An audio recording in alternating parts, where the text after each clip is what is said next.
Hello and welcome back to Tear Us Apart, a podcast from England's footballing city. On this week's episode, we're going to talk last week's games, Brentford and Wolves, as well as the European games coming up, and a look ahead to the weekend with United facing West Ham and City facing Southampton. And yeah, let's get into it. I guess we'll start with United's game because it was on the Saturday, at 3 o'clock. I think it's the first game of the season where it wasn't televised.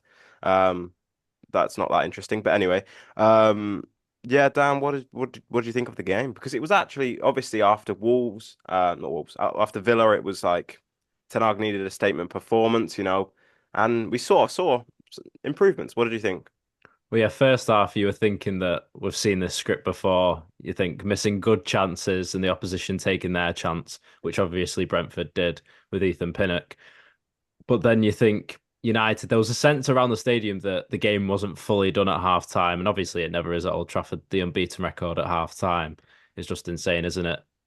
And then, like I said, an encouraging second half performance from United.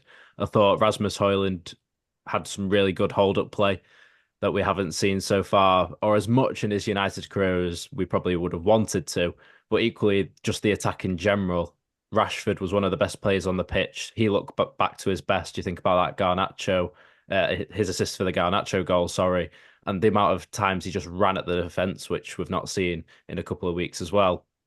And it somehow, well, it looked like it was a United way style of performance with quick play, aggressive and determined, not just on the ball, but also off the ball. The pressing levels were a lot better in this game as well. There was one part where Bruno was leading the press, and I was thinking this is sort of like what Liverpool did a couple of years ago. Obviously, it was only one press that happened in the whole game and probably the whole season so far, but it's encouraging signs nonetheless. Yes, indeed. I'm assuming you didn't catch the game, Adam, because you probably would have been working. The United game or the City game? United game. No, I did not catch the United game. Saw the highlights on Uh, match today, we but yeah, got a part timer over here. indeed. Deciding to take a placement year instead of watching football. Who's truly Uh, the real industry people? But it from is. from my perspective, it was a worrying first 20 25. It was looking a little bit ropey, like it was going to be the same old script. But then United sort of came into it, changed up, and you got to give credit when credit's due. Ten Hag put out a winning side today. He got them playing good football, and they deservedly won. My only concern is why they never go. They go 2-1 up. Why do they never go for a third? They always just go, right, okay, we'll just hold on to a lead, which is never convincing. But ironically, Dillett and Johnny Evans look like our most secure defensive partnership of the season so far. I also think Onana's been robbed of a few assists if Delo could finish. It's such a I don't know why they do that thing, but I mean it's It effective. worked. It works so well, doesn't it? Because you think Delos goes through the back line of the opposition, and it's the left back that's going to pick him up or the centre half. But they've already got Rashford on that side, say for instance against Brentford and Højlund, so they're already marking. So if Delos just Mm, makes that running behind, it's totally it just the defense can't yeah. deal with it really, can they? So yeah, it's a Yeah. good thing It, to have. it's quite cool if it works. I mean, Onana could have got a few assists, but it's a cool little one. And then yeah, I agree with the Højlund thing. I think he was like probably might be one of his best performances in a United shirt because he obviously got a bit of criticism in weeks gone by about him sort of trying to bully defenders and not being able to. But and he did sort of come out with a statement about that after the game, saying he wasn't trying to or something. I don't have the verbatim quote, but I thought it was a very encouraging performance. He was bullying the defenders. He sort of held the ball up well, and he looked dangerous offensively. So I thought that was encouraging. And Marcus Rashford was looking very good, very dangerous in Garnacho. So yeah, I thought it was good because the front three has sort of let United down so far this season because they've not scored the goals. And Garnacho could have had a few in the first half because he had a lot of chances, but he took it in the end, and it was a lovely goal and a lovely cross from Rashford. I was just going to ask what you thought on the Delit situation, Ethan, because obviously he What had to the go lad? off because of the blood, and then Brentford score from that, and it was one of their centre halves, which you presume Delit would have been marking. I think it's protocol's protocol. It's just one of those things. Yeah. It's the rules are the rules for a reason. So I don't think there's any problem with that. It's frustrating, but it just is what it is. That is how it works. You can't really change that. You should pick, considering he's probably their most Ethan Pinnock's their most dangerous man on a set piece potentially. You'd think then I mean, obviously zonal marking and all that, but you still should be putting someone on him. Johnny Evans is in the small Don, you know what I mean? So, but yeah, so no, I don't think there's a problem with that. I think you'd be more concerned if you're an Arsenal fan with what happened on Sunday.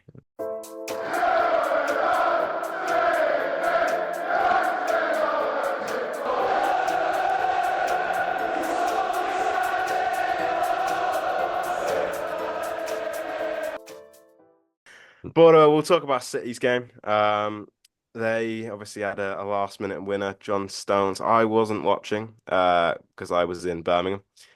Not that anyone needed to know again, but yeah, I didn't catch it. So I don't. Did you catch it, Dan? Yeah, managed to get it. And I assume you caught some of it, Adam. I watched the first half and then the last 10 minutes. Right. Okay, well that's probably a good 10 minutes to watch. But what More did than you I think of normally the game? watch. Yeah. I mean, for City, it was like we're still trying to find ways to play without Rodri, and it seemed that Pep went for this similar approach he did against Fulham in terms of having Gundogan and Kovacic in that midfield. And then, whereas against Fulham, he went for control on the wings with Grealish and Bernardo, and then the risk in the middle with Foden. Against Wolves, he put Doku and Savio out wide as the risk, if you will, and then a bit more control in the middle with Bernardo, and then Foden and Grealish dropped to the bench, but didn't really seem to work. I think Wolves set up quite well at the back, and City struggled for the most part, and then obviously that first goal looked very easy. That's definitely a big issue for City.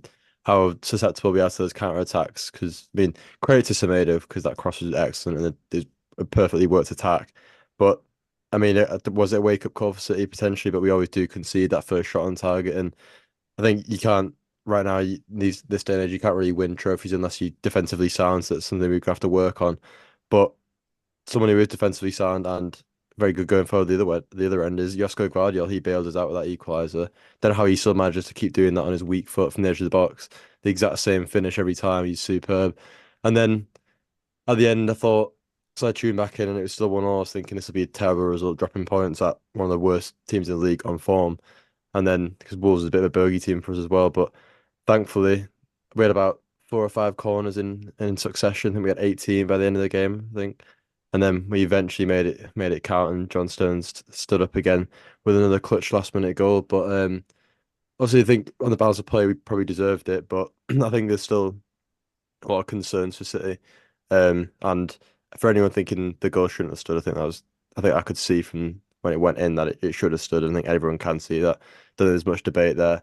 But I think City have a good run of fixtures now, so I think now's the time to be finding the solutions and building some form. Fair enough. Do you have anything to add, Dan? I was just gonna ask Adam quickly. You spoke about obviously Grealish and Bernardo Silva normally being on the wings to control the play, and you would think that they would start. Well, I know Bernardo did obviously, but Grealish especially would start against Wolves, so you can break them down instead of having direct wingers, which would work better in transitional play. Would you prefer Bernardo Silva and Grealish to start on the wings and then have Savinho or Doku come off the bench, or would you prefer it the other way around? It's hard to say because against Fulham, Doku came off the bench and won it, or sealed the win. Um, and then Grealish came off the bench this weekend, and we looked a lot better with him on that left. And he's in good form. He did well for England in international break. He's having a good season so far. So I think I want to see more of Grealish on the right.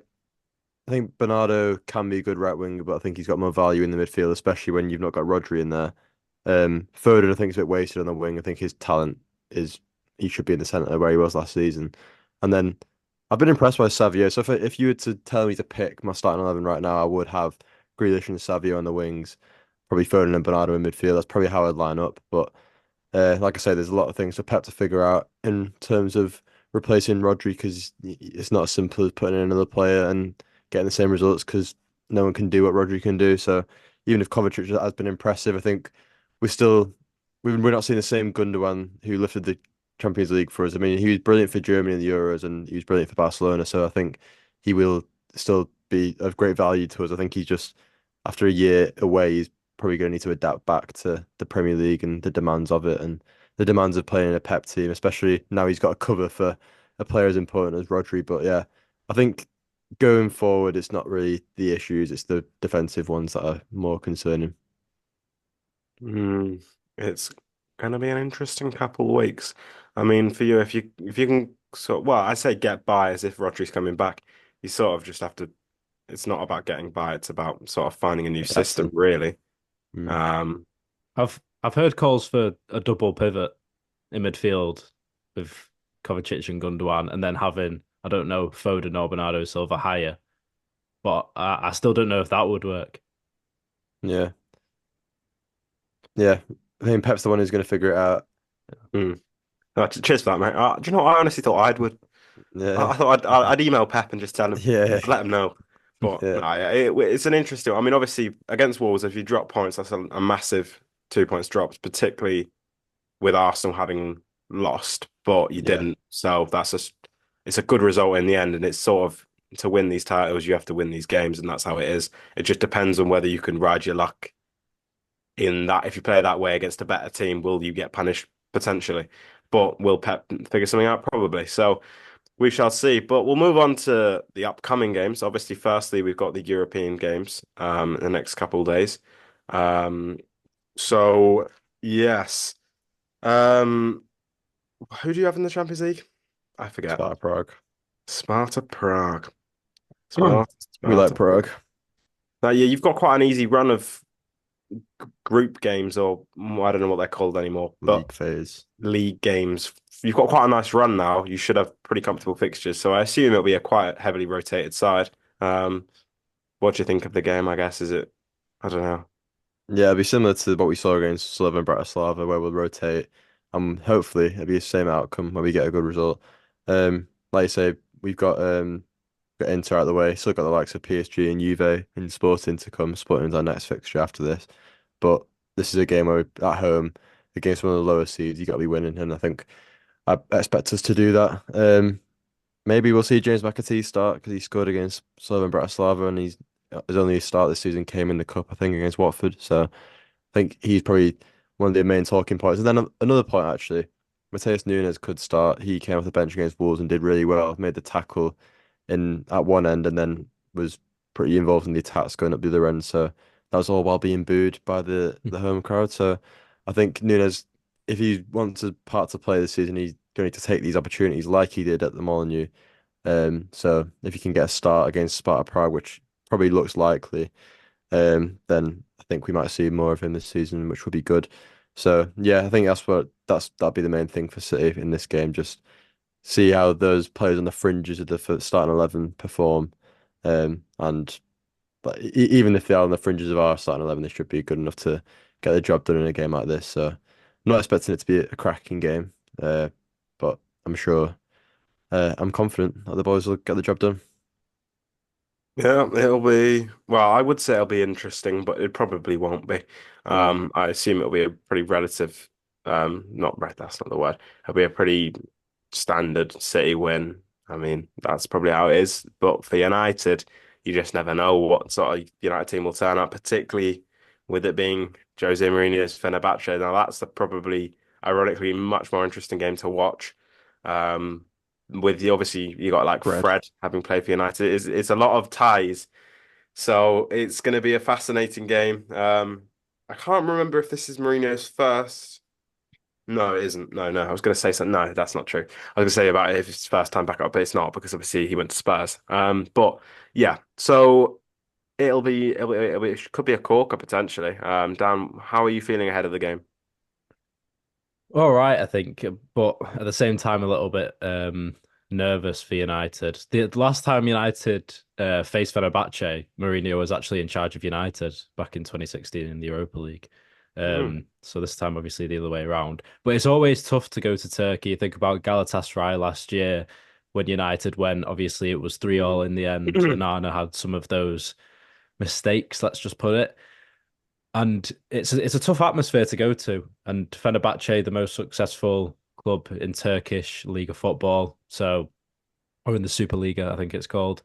So they're not there to mess about. And I think last year they lost the league by 1 point, I think it was, or it was something along those lines to Galatasaray, and now they're way off it. They're 8 points off them with 7 or 8 games in. So they are definitely still a good side, but you'd think that United could pull out a result of somewhere, but I think it's most likely going to be a draw, if anything. Quite damning that we say could pull out a draw against that's right, against Fenerbahce. Bit concerning. But you, But even if you go off past records, Fenerbahce has always been a tough place for United to go to. oh yeah, no Lost, doubt. they've lost 1-0 in 1996. Then in 2004 they lost 3-0, and then they lost in the Europa League, like I said last time in 2016, 2-1. So United have actually never beaten Fenerbahce away. It's just statistician. But yeah, no doubt it's a tough place to go, obviously. It's known for its atmosphere in the Turkish league, that sort of rampant, very hostile environment. But I still think United should. I mean, what I did actually like about Ten Hag, usually he says some questionable things in his press conference, but after the Brentford game, he said, "Don't overplay it. We should be winning every game." And I thought, do you know what? That's the first time he said something sensible in quite a long time, and I think that's what I expect. We should be beating Fenerbahce, but you just don't know, obviously, with going away. But I think, well, United need to win really because of the way the system, well, having lost, well, drawn to Porto, and what was the first game? Oh, drawn to FC Twente. 20, yeah. So United definitely need to win, but it'll be an interesting game with a lot of old friendly faces. So it'll be interesting. But I think Mourinho will probably have that extra bit of motivation to do United over. Obviously, he's not bitter about it.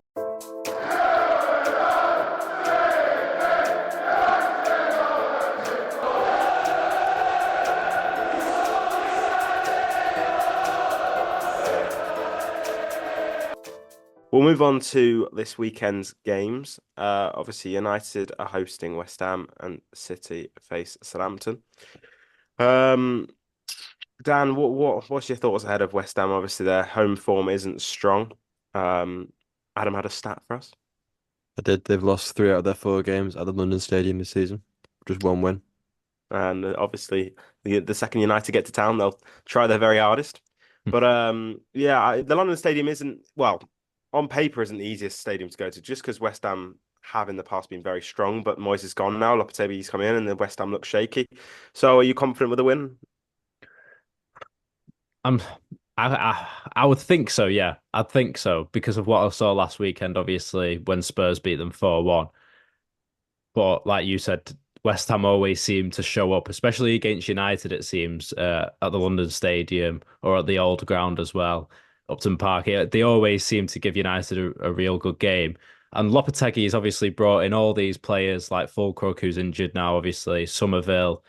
I'm trying to think of other players, but Tadibo. yeah, there's a lot of good players in there, but for some reason they're just not gelling at the moment for whatever reason. And Lopetegui's style of play, is it too much different to Moyes's? In parts, you could say it is, but West Ham aren't getting any good results anytime soon. The 15th in the Premier League, so they'll be desperate for a win, and so will United because they're in 12th place.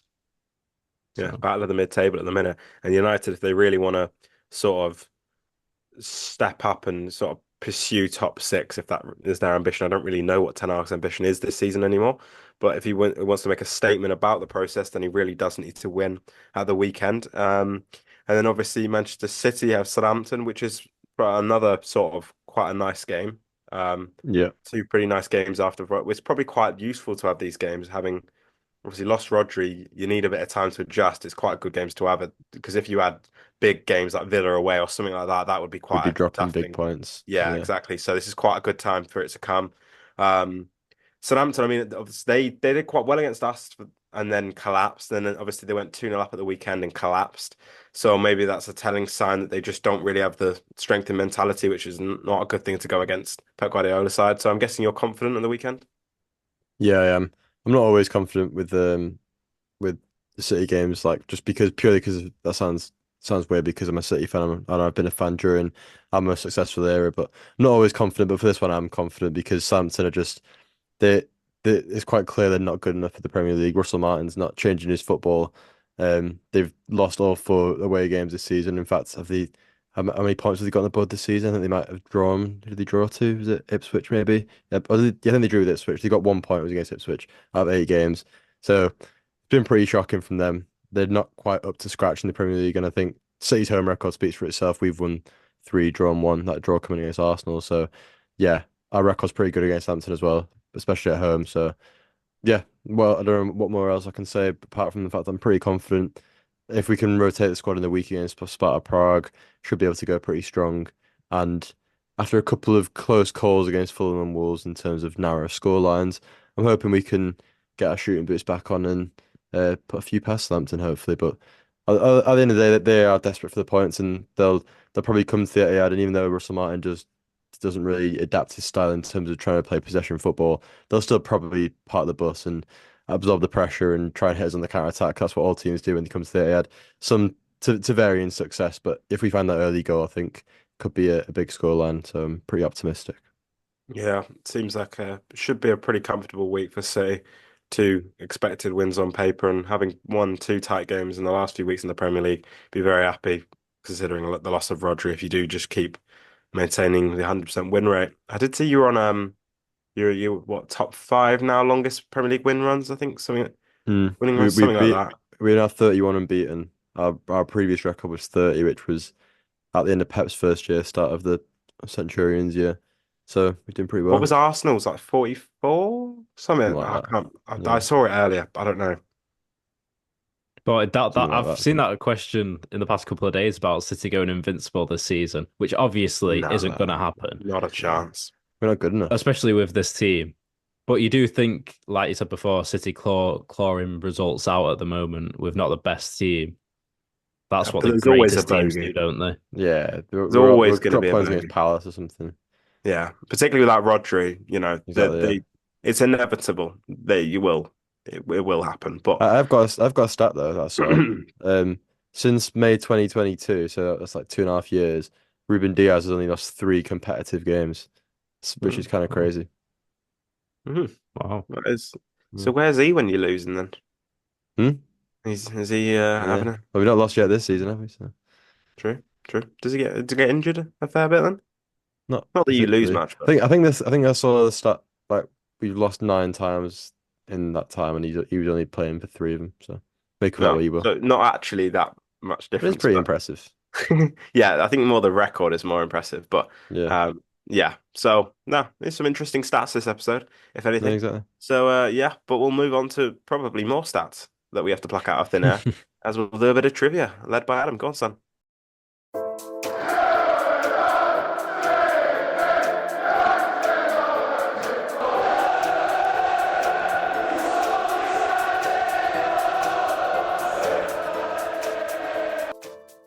Well, it's good to be back. Good to bring the trivia back. It's been quite a while, hasn't it? But kind of going down a different route today in terms of the style of trivia. We've done it all. We've done 11s, we've done career paths, we've done what else have we done? We've done like 10 lists of 10 and stuff. Tenable, Yeah. fully tenable. So we got a bit of classic Who am I? Using only yes or no questions. So I may need to get this player up just so I can fact check any questions you throw at me. But Yeah. um I did have a player in mind. It's hard to gauge how easy this will be for you guys because there's only a finite amount of yes or no questions you can ask. So I have to pick a couple obscure ones potentially. Um, I should have prepared these before. I've got a Honestly, couple. slacking. I know what can I say. I've got a couple of tougher ones, and then I think I'll start you off on a bit more of a straightforward one. I'm just trying to Ooh. think who that could be. So this is really improvised on the spot here. Yeah, we'll go with him. Right, okay. So I've got a player here. Yeah.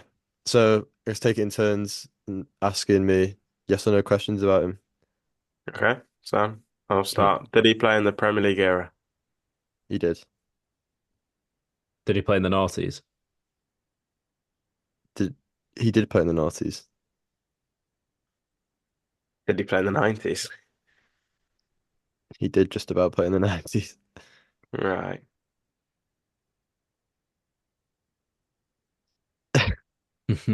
Um, I've got an idea already. I think I don't I think you might do. too. I really don't think you guys do. Okay, never mind then. This is Wait, meant to be wait, the is this a United player or just anyone? yes, this is a United player. Yeah, All I thought right, it that was. was more just the rules. Yeah, I didn't know I should have what we were specified doing. these are. I've got two United and one City in terms in Okay, these right. lists. Okay, This is as you just guessed, a United player. right. So he just made the 90s. Was But he I'm not in saying he the played for United in the 90s or the noughties necessarily. He might have true? done, he might not Actually, have yeah. done. So True. you got more True. questions to Yeah. come. Okay. Was he a United Academy player? No, Okay, never Was he mind. from Norway? no. Why are we going Okay. so niche? Could have gone broader there. Like, is he from Europe, Scandinavia, if you want to be Norway? specific? What? Who were you even thinking for Norway? Ollie? But Yeah. that was 96. Yeah, but he I played into the assume, noughties as well, didn't he? So yeah, I assume he means tight, like the last two or three, yeah. maybe. Mm, But right, so he's 90s played. Right. Is he from Europe? yeah, Okay. Is he Eastern or Western Europe? European. that's not a yes or no question. Oh yeah. Is he from Western Europe? No, Oh, okay. Oh boy. that doesn't mean he's from Eastern Europe. That's what I'm saying. Might be Central Europe. Right, let me get my map up. Um, I should actually know me countries Western in Europe Europe. usually I'm just means trouble. Spain, Portugal, France, and then that's about it, really. As an Interrail pro, I still need to look at a map. Um, right, okay, now why are we making this hard for ourselves? Yes, Um, positions. Come on, does people. he play in defence? No, Does he play in midfield? no. Okay. Does he play up front? He does play up front. Okay. Okay. Does he Okay, so play a striker? Yeah, and he's not from West Europe. Uh, is he from East Europe? no. So he's from Central Europe. Unless you count. Where'd you count? I mean, this is technically against the rules, but what do you count as Scandinavia? Is that North? I think that's his own region. I wouldn't say it's like Right, Northern Europe. It's Scandinavia. right. Okay, so that could also be part of it. Okay.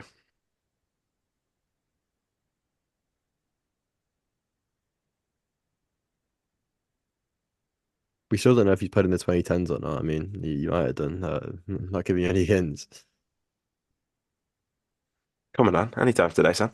And I'm trying to think of a good question. Just narrow it down a bit. Has he played in La Liga, etc.? Has he played at a Euros or a World Cup? That is a good question. I believe he has. Uh, I'm pretty sure he has. I'll fact check that, but you can keep guessing. So he might not be amazing. Um, did he play at He has played at a United? World Cup and a Euros. Yeah. Right. Did he play at United from 2000 to 2005 at any point? No, Okay. Did he play at United 2005 to 2010? no, Did he play at United from 1995 to 2000? no. Okay.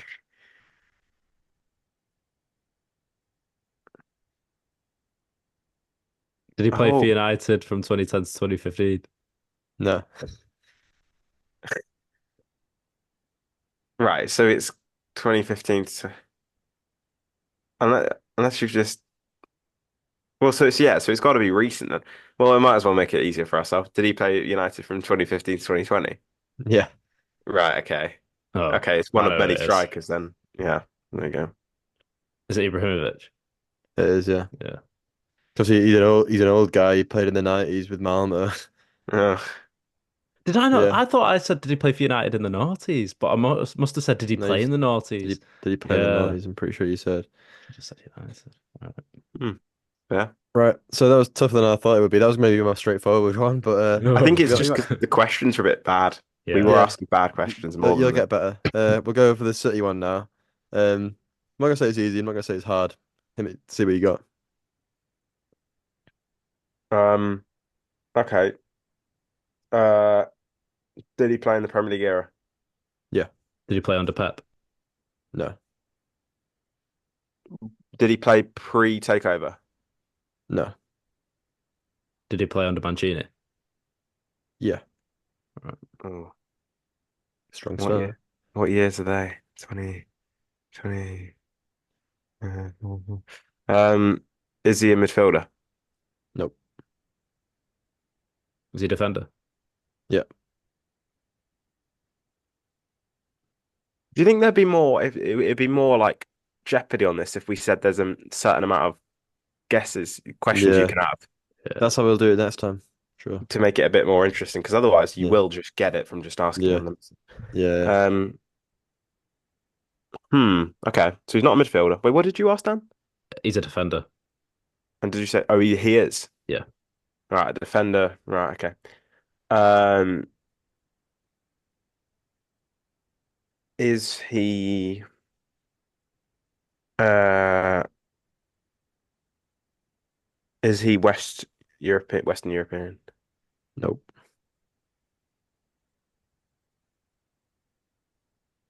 Was he there under Pellegrini? No. Right. Okay. Right.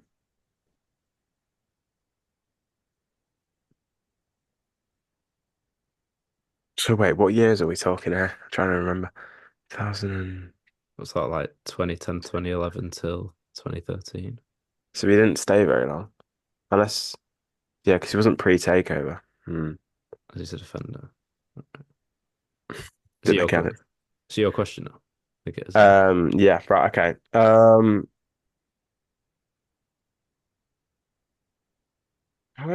What's a good question? Was he known to be is he recognized as being a good City player? No. Ooh, okay. Doesn't mean he wasn't good anywhere else, but yeah. When he left City, did he go to another Premier League side? Nope. No. Okay. Right. So it's your center. Oh, we don't know what sort of defender he is. Is he a centre half? Nope. Is he a right Okay. back? Yep. Um, who is your right back? I think I've got it. No, I've not. No, I've not actually. I'm thinking of centre half. Why am I thinking of him? Uh, you wouldn't do Micah dirty. Um, no. I also don't know when he left. He played Um, pre-takeover anyway. And he was there under Pellegrini, Micah, so you surely Maicon wasn't that badly. Well, I don't know. Um, uh, I don't know how this helps at this point. Uh, does he have more than six letters in his name? in his surname, Yeah. well, actually, but yeah, no, he doesn't. Hmm. At this point, who Um, knows? I presume he was back up to Zabaleta. That your question was he back up to Zabaleta? Yeah. I'd say yeah, yeah. Um, does that really help us? No. Um, I've got one name, but I don't think it's right. I'm trying to think. Who played at right back for you? 20. I actually have no idea. Uh, is he from South America? Yes.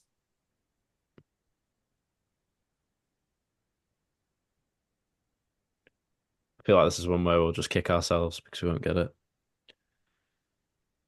Um,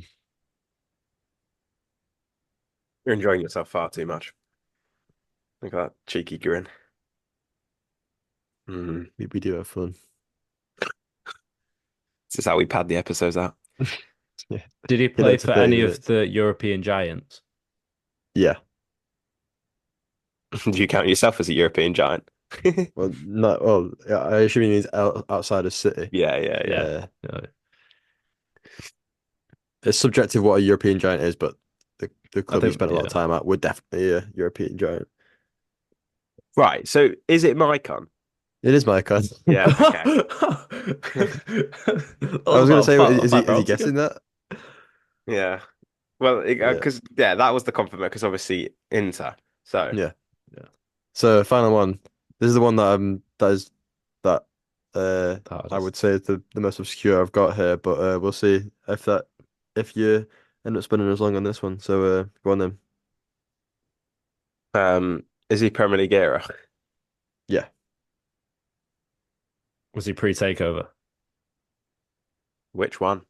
this is United. Oh, was this United? Sorry, I thought it was Yeah. City. Well, you could do that, but you Well, could yeah, take was he fully pre-take? I mean, Was he he pre-takeover? wasn't Was he? pre-takeover, no. right. So he's Wait, post wait, post Ineos or Glazers? Glazers, sorry. Glazers. Yeah, no, yeah, he wasn't Post pre-Glazers. 2005. Um, was he Ferguson era? No, Moyes. Okay. yeah, Was he there yeah, under Louis van Gaal? yeah, Okay. Was he a Right. defender? yeah, Yeah. yeah, Okay. Yeah. Was he there under Mourinho? yeah. Okay. Was he English? No, He said obscure. He's not going to give us English. Yeah, that's true. Right. So he was there. Wait, I can't remember. It wasn't for Fergie era. Right. So it's Tyler Blackett would have been obscure, but he's Yeah, English. I was thinking that. Yeah. Yeah, not him. 2014. So 2014, just about Mourinho, which would be 16, 17. So probably leaves around 2017. And it's a centre half. We didn't Did you establish say did? that. Yeah, we Oh didn't. no. Right. Is it a centre half? No, Okay. Hmm.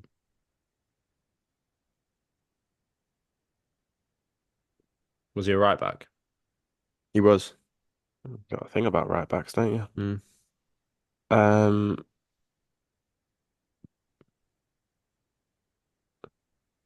You're not. No, he's English. Look at him picking their brains. Um. And he was there He's not post Argentinian. Fergie. Is he Argentinian? No, No, I don't know why I just Are said you it. thinking of Varela? Yeah, yeah. Is it Varela? it is Rella. Yeah, Yeah, yeah. I thought it was. I saw you smiling. I was like, oh, it yeah. must be. Yeah. Oh, Uruguayan Guillermo Uruguayan. I Varela. got Uruguayan and Argentina mixed up Yeah, because I could see the country. Yeah. yeah. So you got that one the quickest, ironically. But I Yeah. suppose that's just you guys getting better at the questions and that. So yeah, you did get them all. Yeah. But When you do next time we'll incorporate a time in sort of system or question limit. But yeah, when you do it next week, you'll have it done with three questions or something yeah. stupid, But bish probably. bash bosh. Yeah, Yeah. we'll see. Wait till I ask you about the Hungarian Super League division. Oh yeah. Yeah. Mix it out. I'm not talking about City at all. All right. What more could you want? Um. Yeah. So that brings us to the end of the episode. If you did enjoy, give us a nice little review, nice little thumbs up on any of the socials on TikTok, Terrace Apart, Twitter, Instagram, the whole shebang on YouTube as well. What more could you want? So yeah, give us a little look so you can actually see us in the flesh. You could see me looking up to into the unknown half the time. Exactly. So if you are listening, thank you very much for listening, and have a good week, have a good time, and goodbye.